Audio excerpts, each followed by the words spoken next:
Suamiku, Pria Lumpuh. Karya autor Erna Surliandari. Episode ke-8. Mengadakan perjanjian. Selamat mendengarkan. Kenapa harus saya? Ya karena Bagas cocoknya sama kamu. Dia maunya kamu yang pegang. Ini kan tanggung jawab kamu juga. Karena ayah kamu yang buat dia celaka. Ucap Mama Ayu. Syifa mendelik kesal, lalu menghela napas panjang sembari berpikir. Tapi ada satu syarat yang harus dipenuhi. Kamu mengajukan syarat untuk saya. Apa itu? Bayaran mahal. Bebaskan ayah saya dari segala tuntutan. Saya akan merawat anak Anda sampai sembuh. Sembuhkan anak saya, baru ayahmu bebas. Ucap Mama Ayu dengan tawaran lain. Tidak, ayah saya atau saya tak akan ikut.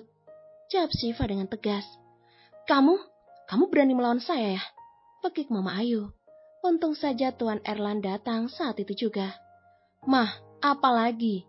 Kenapa seperti kehilangan kontrol diri sih? Tegur Tuan Erlan pada istrinya.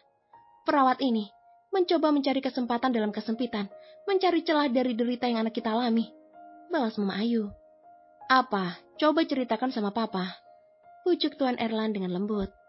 Mama Ayu pun menceritakan semua perundingan mereka, serta menceritakan semua persyaratan yang diajukan oleh Syifa. Tuan Erlan hanya bisa mengusap dagu, lalu berpikir sejenak untuk kembali berunding. Nyonya bilang, Tuan Bagas hanya mau dirawat oleh saya, dan melakukan penolakan dengan yang lain. Jadi saya melakukan penawaran itu, agar tak ada yang dirugikan. Ucap Syifa. Kamu rugi apa? Toh kamu juga saya gaji? Tanya Mama Ayu. Hidup orang miskin seperti saya, bukan hanya perkara uang, meski sebenarnya uang sangat kami butuhkan. Tapi ayah, ibu dan adik saya, mereka akan begitu sakit tanpa ayah, dan bahkan ibu depresi sekarang. Adik saya menggantikan ayah berjualan demi keuangan keluarga. Anda tahu saya miskin, dan saya hanya pegawai kontrak. Gaji saya kecil, tapi dengan kebersamaan itu, kami bahagia. Jawab Syifa panjang lebar. Mama Ayu hanya berdecak geli dengan semua jawaban itu. Mengatasnamakan kebahagiaan keluarga untuk mendapat belas kasihan dan pengampunan, menggelikan.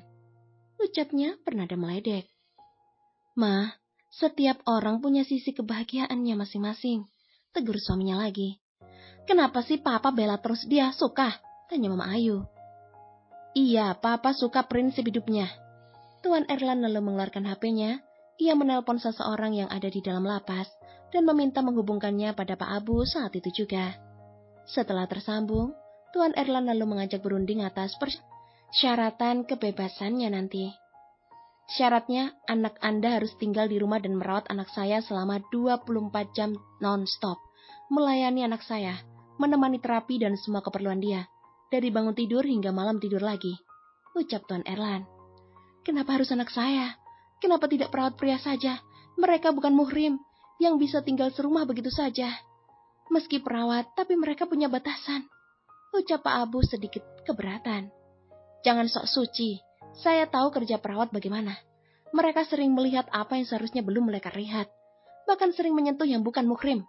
Balas Mama Ayu. Tapi ini beda, Bu. Perawat di rumah sakit itu bekerja sesuai jadwal. Dan mereka akan bergantian. Sedangkan di dalam tawaran ibu, mereka harus bersama seharian tanpa jeda. Itu akan menimbulkan. Baiklah, saya paham. Kondisi anak saya bukanlah hal yang mudah untuk dilakukan. Mungkin akan banyak dan sering kontak fisik antara mereka nantinya. Pasti itu tak nyaman untuk dilihat orang lain, bukan begitu? Potong Tuan Erlan. Iya begitu, jawab Abu. Bagaimana jika kita nikahkan Syifa dan Bagas? Maka batasan itu tak akan berlaku. Semua mata menatap tajam pada Tuan Erlan, terutama Syifa yang akan menjalani semua itu. Loh, kok jadi begitu, Pak? Kenapa menikah? Mama gak mau punya menantu seperti dia. Tunjuk Mama Ayu pada Syifa. Saya juga keberatan jika harus menikah. Itu bukan hal main-main bagi saya, Tuan. Sambung Syifa yang suaranya menjadi berat. Tapi Tuan Erlan seolah tak ingin mendengarkan mereka, bahwa Bagaslah yang terpenting di antara yang lainnya. Bagaimana Pak Abu? Dengan begitu, Syifa akan bisa merawat Bagas dengan bebas tanpa batasan, dan tak ada canggung, karena mereka adalah muhrim yang halal bersentuhan. Tanya Tuan Erlan pada Pak Abu. Bagaimana Syifa? Jika setuju, ayahmu akan bebas sekarang juga. Tanya Tuan Erlan menatap Syifa tajam. Kalau kamu mau dengar audiobook lebih banyak dan gratis, segera download Audiotune.